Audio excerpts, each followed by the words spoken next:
19 बंगल्यांचं गूढ रहस्य अधिक वाढत चाललं आहे। आता मुख्यमंत्री उद्धव ठाकरेंनी या संबंधी स्पष्टता करावी लागणार की रश्मी उद्धव ठाकरेचे 19 बंगले कसे काय अदृश्य करण्याचा काय प्लान त्यांनी घडवला, का घडवला आणि आता त्या बंगल्याची स्थिती काय आहे। ते 4 दिवसापूर्वी रात्री 2:45 आले होते की 2:50 आले होते, त्यांनी ते 19 बंगले स्वतः उडवले की काय। मी राज्य सरकारला आवाहन करतो की त्यांनी मिसेस मुख्यमंत्र्यांचे 19 बंगले जे उडवले 5,18,00,000 ते कोणत्या कायदा अंतर्गत केलं। मुख्यमंत्री उद्धव ठाकरे जी की पत्नी रश्मि उद्धव ठाकरे जी के 19 बंगलों कागज पे उद्धव ठाकरे ने पैदा किए थे, ऐसा कुछ अधिकारी कहते हैं। लेकिन रश्मि उद्धव ठाकरे जी का स्पष्ट कहना ये 19 बंगलों मेरे थे, मैंने अन्वय नाइक से खरीदे थे, उसके ऊपर मैं टैक्स प्रतिवर्ष भर रही हूं। 5 करोड़ की 18 लाख की प्रॉपर्टी मिसेस मुख्यमंत्री रश्मि उद्धव ठाकरे की जमीन पे से अदृश्य हो गई। सरपंच जी ने कहा कि हमने ये किया है और अब कलेक्टर कह रहे हैं कि कागज पे से भी उसको अदृश्य करने का अधिकार कलेक्टर जी को है, ठाकरे सरकार को है। हमने उसको पूछा कि कौन से कानून के अंतर्गत ये प्रॉपर्टी दिखाई गई, वैल्यूएशन किया गया, 2008 से 21 14 साल उसका टैक्स वसूला गया, सेल प्रोसीड हुआ और उसके बाद में अचानक वो प्रॉपर्टी है या नहीं, कागज पर है या नहीं, इस संबंध में जिलाधिकारी स्पष्टता करने तैयार नहीं है और मुख्यमंत्री कुछ बोलने तैयार नहीं है। हमारी मिसेस मुख्यमंत्री की 19 बंगलों अदृश्य करने पर मुख्यमंत्री तुले हैं। तुम्ही कोरलेला भेट देऊन गेल्यानंतर तिथे गोमूत्र शिंपडण्याचा प्रयत्न केला आणि सांगितलं गेलं की आम्ही हे सगळं शुद्ध करतोय। एका ठिकाणी नगर परिषदेचं खूप चांगली गोष्ट आहे।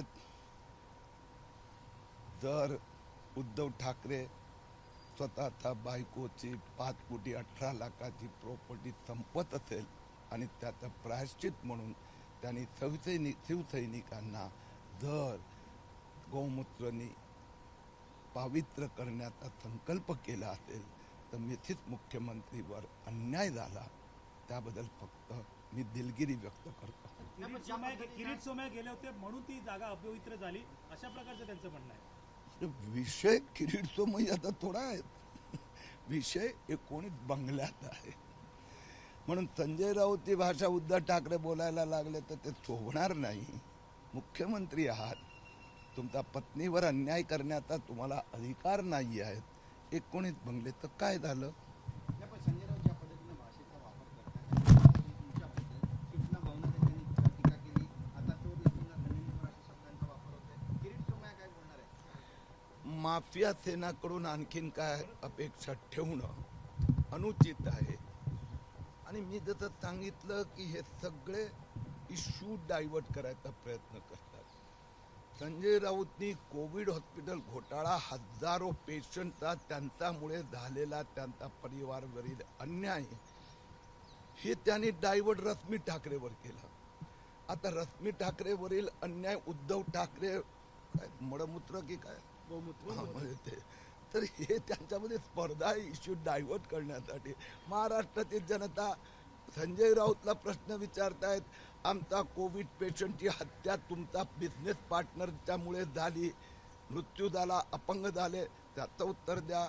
महाराष्ट्राची जनता मिसेस मुख्यमंत्र्यांवर त्यांचे 19 बंगले अदृश्य करण्याचा अधिकार उद्धव ठाकरे मुख्यमंत्र्यांना कोणत्या कायदा अंतर्गत ते विचारतायत। आज गंभीर आरोप सुद्धा केले की अर्णब गोस्वामींना वाचवण्यासाठी अन्वय नाईक यांना किरीट सोमय्यांनी धमकी दिली होती। मी आपल्याला विनंती करतो, आपण एकदा संजय राऊतांची सगळी आरोप मालिका संपली मग त्यांना विचारू की एखादा तर कागद दे, एखादा तर कागद दे।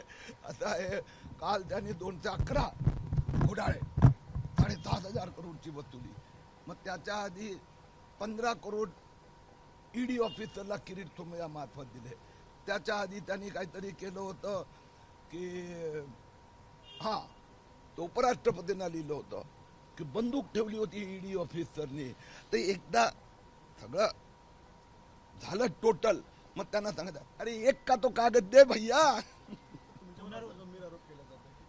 एक मिनिट हे बघा, तुम्हाला नाही थांबत, गंभीर शब्दाला ऑब्जेक्शन देतोय.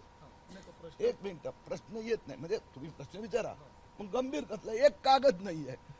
हे करमणुकीचे सकाळचा शो, त्याला गंभीर आरोप नाही. गंभीर आरोप हे डॉक्युमेंट आहे, एव्हिडन्सेस आहे.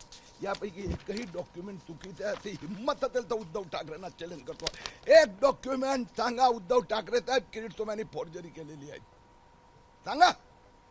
याला म्हणतात ठाकरे साहेबांनी केलेले घोटाळे. कोविड सेंटरचा घोटाळा झाला, कोविड घोटाळा झाला, बंगल्यांचं आता तुम्ही बाहेर काढलेलं आहे. आता नंबर कुणाचा आहे? पहिलं दादा मार्च कोविड सेंटर ब्लॅकलिस्ट केलं.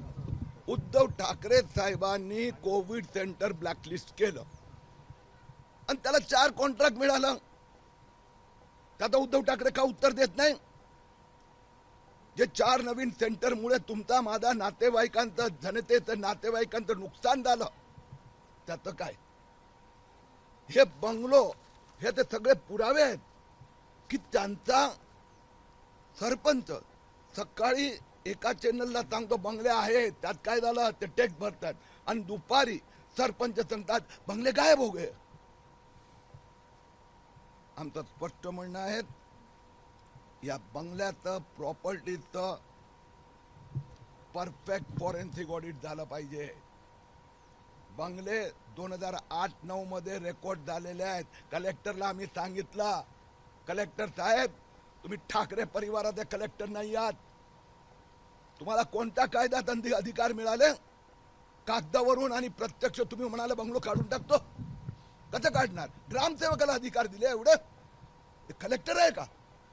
ग्रामसेवकांना असे अधिकार 2008 पासून दरवर्षी टॅक्स भरतात. तर मुख्यमंत्रीला खुर्ची वाचवायची असेल तर कलेक्टरने मिसिस मुख्यमंत्रीवर अन्याय करण्याचा कलेक्टरला कोणताही अधिकार नाही आहे. आम्ही कलेक्टरला ठणकावून सांगितलंय. ओके सर एक पवई पोलीस, जशी माहिती मिळते की पवई पोलीस स्टेशन मध्ये आपल्या तुमच्या विरोधात तक्रार देण्यासाठी सुनील राऊत गेलेले आहेत, असं कळतंय. भगवान सबको सद्बुद्धी दे. कागद आहे काय? नाही ना. सर, काल तुम्हाला नोटीस आली. 31 मार्च जवळ आलेला आहे. आता कोणाकोणाचं ऑडिट करणार? आणखी किती जणांचे नंबर आहेत अजून?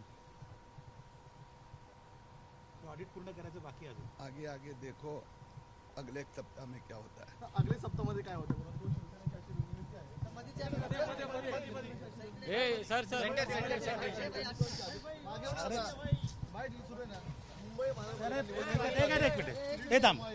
मिनिट सर, मध्ये या.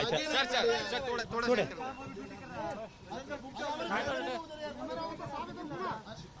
आवाज बंद का, तिथं आवाज नाही का नाही का?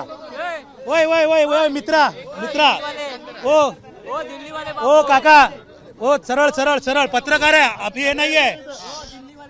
हाँ आरामात या सर, अगर बोल रहे तो आपको क्या प्रॉब्लम है? मुंबई महानगर, अरे हाँ बघा, ये नहीं लगाएगा तो कैसा आवाज आएगा सर का? एक मिनिट बांबू काढा ना. काही चाललं, आम्ही त्यांच्यावर धावून चाललोय ना. मुंबई महानगरपालिका निवडणुकांमध्ये किरीट सोमय्या यांनी शिवसेनेच्या विरोधात आगडपकड करू नये म्हणून किरीट सोमय्या आणि त्यांचे पुत्र नील सोमय्यांवर कारवाई केली जावी अशी मागणी शिवसेनेकडून केली जाते. असं आहे की हा विषय आता अनेक वेळा चर्चा झाली. याचा घोटाळे जी वसुली चालली आहे, ते वसुली सरकार गेले अनेक महिने महाराष्ट्राच्या जनतेला पिडतायत. कोविड पेशंटची हत्या करण्याचा कॉन्ट्रॅक्ट कुणाला दिला आणि त्याला आणि मुंबई महापालिका निवडणुकीला जोडणं. 19 बंगले मिसिस मुख्यमंत्र्यांचे, मुख्यमंत्रीची खुर्ची वाचवण्यासाठी नेस्तनाबूत करणं ह्याला महापालिकेच्या निवडणुकीचा काय संबंध आहे? दुसरी एक मी पत्रकारांची क्षमा मागतो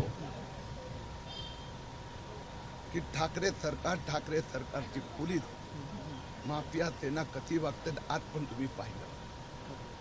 जर पहिल्यापासून सूचना होती तर असे शिवसेनेचे कार्यकर्ते गेटपर्यंत किरीट सोमय्याच्या समोर कसे येऊ शकले, पोलिसांच्या सहकार्याशिवाय येऊ शकले असते. त्यावेळेला जर माझा सिक्युरिटी गार्डला थोडं अधिक सतर्क राहावं लागलं तर तुम्ही त्यांचा पण विचार करा. गेल्या शनिवारी पुण्यात जी अवस्था झाली होती 15 दिवसापूर्वी, यांच्यामुळे माझा जीव वाचला. म्हणून कुठेतरी नागरिकांना यांची धक्कामुक्की झाली तर क्षमा करावं. ते नसते तर मी आज उभा असतो का? एवढा मोठा दगड होता. अरे बाबा, मी त्यांच्या वतीने हे म्हणतोय की जरा एक समजून घ्या ना. ठाकरे सरकार आणि ठाकरे सरकारची पोलीस हे किरीट सोमय्याला मारण्याचाच प्रयत्न करतात. पोलीस पण त्या दिवशी पुणे परिसरात एक हवालदार नव्हता दिसत. आज पण तुम्ही होता आहात प्रत्यक्ष. कॉर्डन केलेली असताना आले कसे? म्हणजे मुख्यमंत्री जसे निर्देश देतात, मला हे म्हणायचं नाही. नाही बस एबीपी माझा, उघडा डोळे बघा नीट.